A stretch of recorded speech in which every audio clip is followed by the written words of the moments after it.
जय हिंद दोस्तों आत्मनिर्भर भारत को मिला बढ़ावा। अरब सागर में दिखा हिंदुस्तान का दम। मेक इन इंडिया और आत्मनिर्भर भारत को बढ़ावा देने के लिए बड़ा कदम। वहीं कराची विवी में आत्मघाती धमाका, 3 चीनी महिलाओं समेत 4 की मौत। तो आइए जानते हैं इनके बारे में डिटेल में।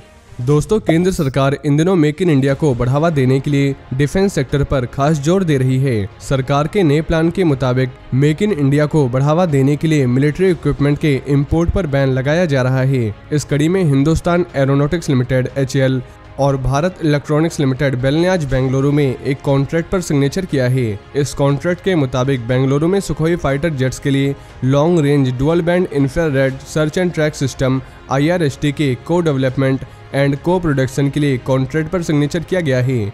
ये कॉन्ट्रैक्ट मेक इन इंडिया के हिस्से के रूप में काम करेगा। इस सिस्टम में हवा से हवा और हवा से जमीन पर target tracking, television day camera और लेजर सेंसर जैसी खासियतें होंगी। दोस्तों, बता दें कि इंडियन एयर फोर्स ने पिछले हफ्ते अपनी जोरदार तैयारियों का प्रदर्शन करते हुए ट्यूसडे को पूर्वी समुद्री तट पर सुखोई फाइटर जेट से ब्रह्मोस सुपरसोनिक क्रूज मिसाइल का सफल टेस्ट किया था और ऑफिसर्स के मुताबिक मिसाइल ने सटीकता के साथ अपने टारगेट को हिट किया था। वहीं अब भारत के समुद्री इलाके में किसी ने झांकने की कोशिश की तो खैर नहीं। पश्चिमी समुद्री तट पर इंडियन नेवी के इस वॉर एक्सरसाइज से दुश्मन जरूर सहम गया होगा। दोस्तों, 22 अप्रैल को इंडियन नेवी ने अरब सागर में 15 वॉरशिप्स और सबमरीन के साथ ड्रिल किया है। पहले से फिक्स किए गए टारगेट को निशाना बनाया गया और इस ड्रिल में इंडियन नेवी के शक्तिशाली वीर, तलवार और ब्रह्मपुत्र क्लास के वॉरशिप शामिल थे। इंडियन नेवी ने इस वॉर एक्सरसाइज में पश्चिमी समुद्री तट पर हथियारों से लैस और मिसाइल फायरिंग की भी प्रैक्टिस की है।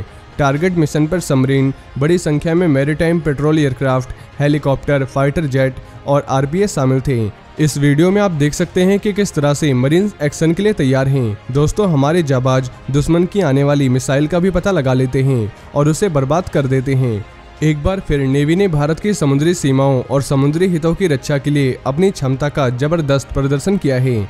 इस मौके पर navy chief admiral R Hari Kumar flagship पर flag officer commanding in chief west के साथ मौजूद थे। वहीं डिफेंस क्षेत्र में मेक इन इंडिया और आत्मनिर्भर भारत को बढ़ावा देने के लिए सरकार ने एक और बड़ा कदम उठाया है। इसे बढ़ावा देने के लिए डिफेंस एक्विजिशन प्रोसेस 2020 में बदलाव किया गया है। मिनिस्ट्री ऑफ डिफेंस ने बताया कि खरीद के टाइप के बावजूद तीनों सेवाओं और इंडियन कोस्ट गार्ड को सभी मॉडर्नाइजेशन जरूरतों को स्वदेशी रूप से सोर्स किया जाना चाहिए। डोमेस्टिक इंडस्ट्री पर फाइनेंशियल बोझ कम करने के लिए इंटीग्रिटी पैक्ट बैंक गारंटी की आवश्यकता खत्म कर दी गई है। मिनिस्ट्री ऑफ डिफेंस ने मंडे को भारत की डिफेंस एक्विजिशन प्रोसेस में बड़े बदलाव की घोषणा करते हुए कहा कि सशस्त्र बलों को डोमेस्टिक इंडस्ट्री से मॉडर्नाइजेशन अभियान के तहत मिलिट्री हार्डवेयर प्राप्त करना होगा और उनका इंपोर्ट केवल एक एक्सेप्शन होना चाहिए। मंत्रालय ने इंडियन डिफेंस इंडस्ट्री पर फाइनेंशियल बोझ को कम करने के लिए इंटीग्रिटी पैक्ट बैंक गारंटी की आवश्यकता को खत्म करने का भी फैसला किया है, जिसका उद्देश्य डोमेस्टिक मैन्युफैक्चरिंग को बढ़ावा देना है। वहीं पाकिस्तान की आर्थिक राजधानी में कराची विश्वविद्यालय परिसर के अंदर एक वैन में हुए धमाके में 3 चीनी महिलाओं समेत 4 लोगों की मौत हो गई। इस विस्फोट में कई दूसरे लोग भी घायल हुए। आशंका है कि हमला चीनी भाषा पढ़ाने वाली टीचर को टारगेट करके किया गया है। हमले की जिम्मेदारी बलोच लिबरेशन आर्मी BLA ने ली है। रिपोर्ट्स के मुताबिक ये धमाका लोकल स्टूडेंट्स को चीनी भाषा सिखाने वाले non profit organisation Confucius institute के पास एक वैन में हुआ है। मृतकों में 3 चीनी महिलाएं शामिल हैं। सिंध प्रांत के मुख्यमंत्री मुराद अली शाह ने घटना पर दुख जताया। डॉन अखबार ने काउंटर टेररिज्म डिपार्टमेंट के ऑफिसर राजा उमर खत्ताब के हवाले से बताया कि ये आत्मघाती हमला एक महिला ने किया था, क्योंकि घटना स्थल पर बॉल बियरिंग पाई गई थी। हमले के CCTV फुटेज में बुर्का पहने एक महिला कॉन्फ्यूशियस इंस्टीट्यूट के एंट्री गेट के बाहर खड़ी दिख रही है। जैसे ही वैन संस्थान के अंदर पहुंची, महिला ने खुद को उड़ा लिया।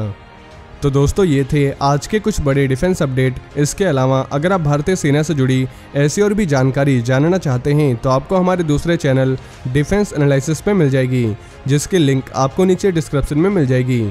और ये जानकारी अगर आपको पसंद आई हो तो वीडियो को ज़्यादा से ज़्यादा शेयर करें और चैनल को सब्सक्राइब करना ना भूलें। जय हिंद, जय भारत।